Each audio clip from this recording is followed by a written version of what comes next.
अस्सलाम वालेकुम दोस्तों, तुसी देख रहे हो हसीन पंजाब टीवी ते मैं तुहाडा मेज़बान अमीर हमजा।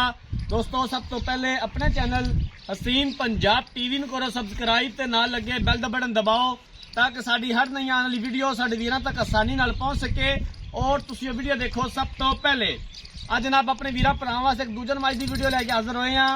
दूसरा सुबह सूई है, बिल्कुल ताज़ा सूई है, जेर पा ली है, पहला बोला पहली चवाई मालका ने करनी है। कट्टा दिता है मज ने, कैमरामैन साहब माई दिखाएंगे, उस तो बाद मालका को पुछांगे कहंदा की दुध दा रिकॉर्ड है, की प्यार मुहब्बत वाली डिमांड करते ने। कैमरामैन साहब माई दिखाओ, माशाल्लाह बड़ा खूबसूरत हवाना, पूरा मुड़दा थन और गेट गेट विरल कला कला थन लग्या होया है। एक हड्डी खुड्डा पुट्ठा बड़ा कमाल है माशाल्लाह, पूरे जिस्म उत्ते पशम, बोली बिल्ली है जनाब, बिल्लियां अखां ने, सज्जा चीन है मज नूं और कट्टा भी सेम अपनी मां रंगा है माशाल्लाह, बड़ा खूबसूरत है। हमेशा तो कोशिश करी दी है कि अपने वीरा भरावां नूं अच्छे तो अच्छा जानवर दिखा सकिए। बाकी लैने देने मुकद्दर ने, नीली बाद के जानवर अपने वीरा भरावां नूं दिखाई देने, नीली दा शौक पूरा करवाईदा है।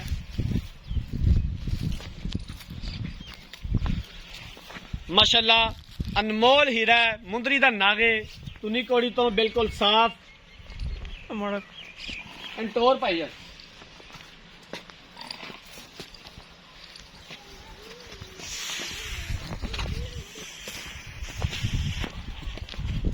आरफ वाला इस जानवर की लोकेशन है।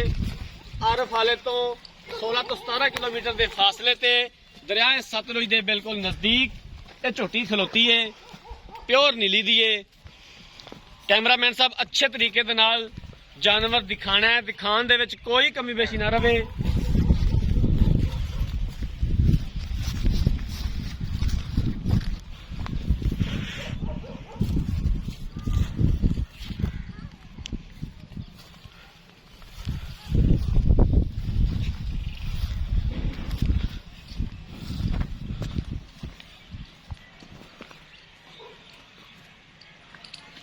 इनका कट्टा भी दिखाया जाए, कट्टे नूं उठाई भाई माशाल्लाह, कट्टा बड़ा खूबसूरत है, 5 कलान कट्टा है, बल्ला मत्था, बग्गी मुछ, चिट्टियां अखां, चारे खुर सफेद, कट्टा बड़ा खूबसूरत है माशाल्लाह। कैमरामैन साहब तुसी जानवर दिखाओ ते मैं भाई होरां नाल गल्लां बातां कर लेना, पूरी डिटेल ले लेना। इत्थे आ जाओ भाईजान। अस्सलाम वालेकुम जी। वालेकुम सलाम जी। भाईजान की हाल है? ठीक ठाक जी। तबीयत से ठीक है? हाँ जी। थोड़ा उच्ची बोल यार, तेरा कोई ऑपरेशन होया है? नहीं। मझ सूई खलोती है ते मझ दा दुध दा की रिकॉर्ड है पिछले सूबे दा मेरा वीर? कितना दुध करदी रही है? अगे पहलन सी 14 लीटर करदी रही है, हुन दूजा सुआ सूई है जी। हुन दूसरा सुबह सूई है, 16-17 लीटर करेगी। कोई इंदे थाना दा मसला मसाइल, कोई किसी किस्म दा कोई गंढ मरोड़ी, कोई छट्टा फुहार, कोई वाधा घाटा? सब चीज की गारंटी होगी जी। ठीक होगा। जेर पा ली झोटी ने? हाँ जी, पा ले जी। किन्ने दी आपां फाइनल बेचनी है? किन्ने दे पैसे ने दीद प्यार वाले? 3,15,000 रुपये। 3,15,000 रुपया। इहदे विचों घरेआं दा दीद प्यार हो जाएगा? 5-10 हज़ार हो जाएगा। 5 तो 10 हज़ार हो जाएगा। हाँ जी जी, ठीक हो गया। लो जनाब, मालिक दियां गल्लां बातां सुन लईयां ने। दूसरा सुबह सूई है, जेर पा लई है, पहला बोला मालका ने चोना है। पिछले सूबे मालकां दे बकोल 14 लीटर दुध करदी रही है झोटी।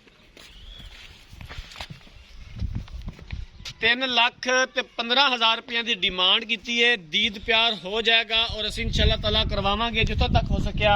अगर किसी वीर भरा ने यह जानवर खरीदना है, राब्ता नंबर 0312 612 2054, 0312 612 2054, इस नंबर पर व्हाट्सअप बनी है। अगर साडी अज वाली वीडियो पसंद आए, वीडियो लाइक ते शेयर जरूर करना है। जिंदगी रही तो मिलांगे एक नई वीडियो के नाल। अपने मेज़बान अमीर हमजा ने दो इजाजत। अल्लाह हाफिज़।